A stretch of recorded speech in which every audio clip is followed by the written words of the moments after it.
News coming in at the top of this hour, the CWC meeting of the Congress party is to begin shortly. Sonia, Rahul and Priyanka Gandhi have arrived at the venue at the AICC headquarters where this meeting is to be held today. Remember, this meeting is coming after a gap of 2 years on the insistence from various quarters within the party that a meeting should be held because there are various issues that need to be discussed immediately, including the recent poll defeats that the Congress party has suffered and strategizing for the upcoming elections in 2022. What we're also learning is that G23 leader Anand Sharma has in fact arrived for that meeting, as also Punjab Chief Minister Charanjit Singh Channi and Bhupesh Baghel, who is the party's observer for the UP 2022 polls. My colleague Anand Patel is now joining me live from the Congress headquarters. Anand, we believe that the leaders have started arriving for this CWC meeting. It's a very crucial meeting. Some G23 leaders have also started arriving, including Anand Sharma. What is the G23 likely to say at this meeting, given that virtually on their insistence, this meeting is being held now? Well, yes, it was after the G23 member Kapil Sibal raised alarm over the manner in which decisions are being made and there's not a full-time president in the party. This meeting has been called. Very crucial one because the Congress party is fresh from poll defeats in the 5 states, and now another 5 states elections are due early next year. So it remains to be seen as to what kind of organizational reforms which the G23 has been calling for will be initiated. Now, what we are picking up from our sources is that an election process might be outlined, the timeline might be announced, but the elections are not going to take place anytime soon because the party wants to focus on the upcoming polls. That is one. Second, the kind of decision making which has been going around in the party has come in for a lot of criticism. A member advisory committee was formed to advise the Congress President Sonia Gandhi, but that committee rarely meets. So it remains to be seen as to what kind of decision is taken to overcome that kind of a criticism by the G23. There will be a couple of resolutions, we are told. It will be on the farm issues, inflation. We are seeing protests by Congress party over price rise of the fuel, and also incursions along the LAC, over which there's been a lot of talk by the Congress party lately. So all eyes will be on the resolution as to what all the Congress party says in its final statement. But what we can say as of now, that no organizational elections anytime soon in the Congress party. Okay, so no organizational elections anytime soon is what sources are telling Anand Patel. Let's take you through what the agenda is for the CWC meeting, this very crucial meeting which is happening at the AICC headquarters as we speak. One of them is to discuss the unrest in Punjab, Chhattisgarh and the Rajasthan state units of the Congress party. That's the first agenda which is on the table for the CWC meeting. Then, of course, is to quell dissent among leaders. There are, of course, those are visuals coming in right now from inside the AICC headquarters right now. Sonia Gandhi, interim president of the Congress party, who is, of course, chairing that meeting. Beside her is Congress Member of Parliament Rahul Gandhi, A.K. Antony, some of the other senior leaders in your frames right now. Ghulam Nabi Azad is in the frame, as well as Ambika Soni. There are other leaders. Mallikarjun Kharge, as you can see, is also present in that meeting. So a very crucial meeting of the Congress party, which is of course likely to begin in just moments from now. There's a visuals coming in from inside the Congress party headquarters. My colleague Anand Patel is still live with us from outside the AICC headquarters.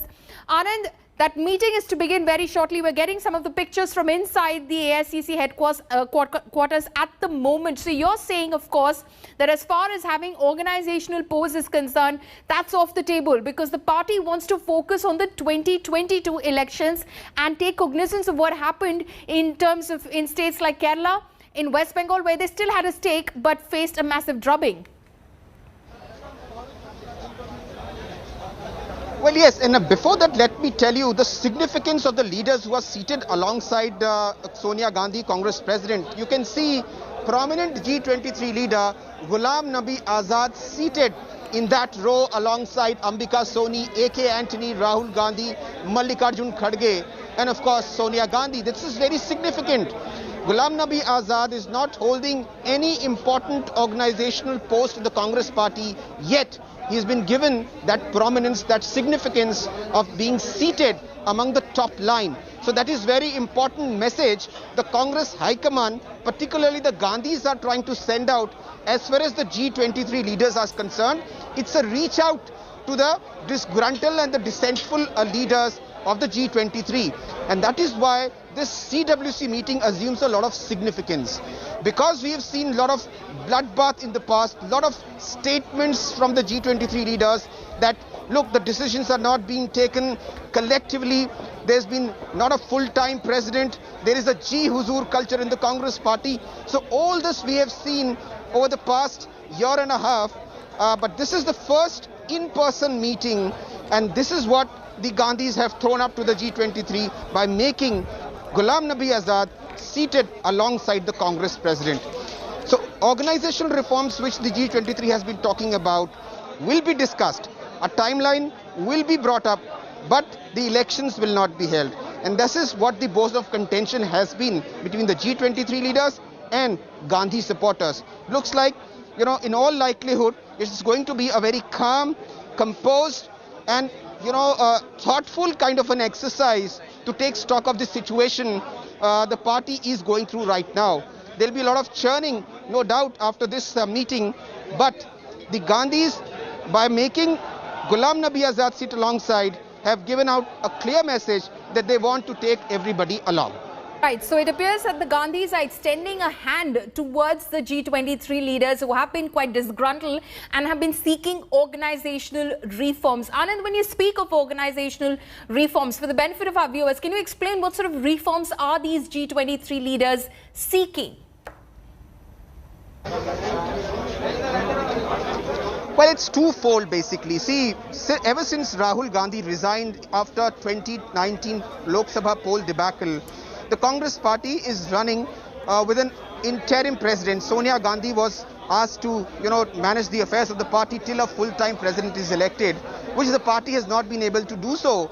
The reason cited by the Gandhi loyalists is that there's been a pandemic and it's very difficult to call a full plenary session to hold elections. That is one. The G23 members are saying that in the absence of a full-time president, decisions are being made, the decisions are taken, but who is taking the decision is not clear. Apparently, they are attacking Rahul Gandhi, who is taking decisions on behalf of Sonia Gandhi. And that is what the G23 leaders are finding a fault with. They have serious objections to this, and that is the reason why they keep saying that the party needs a full-time president.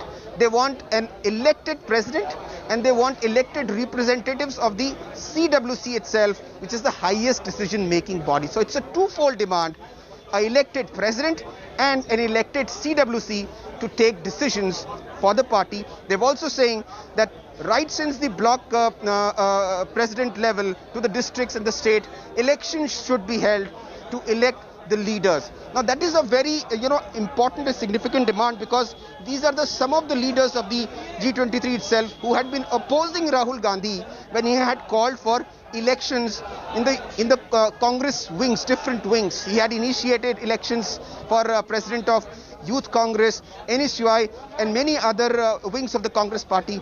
Then the same decision was criticized by some of the G23 leaders, and now it's the same leaders who are asking for it. So it's a dichotomy in their stand. Obviously, things have changed over the past few years, but yes, G23 leaders are making it sure that the discussion takes place and they remain in prominence as old guards, being sidelined by the new guards backed by Rahul Gandhi in the party. Right. Anand, thank you so much for putting things into perspective for us. We'll of course keep coming back to you through the day as that CWC meeting gets underway.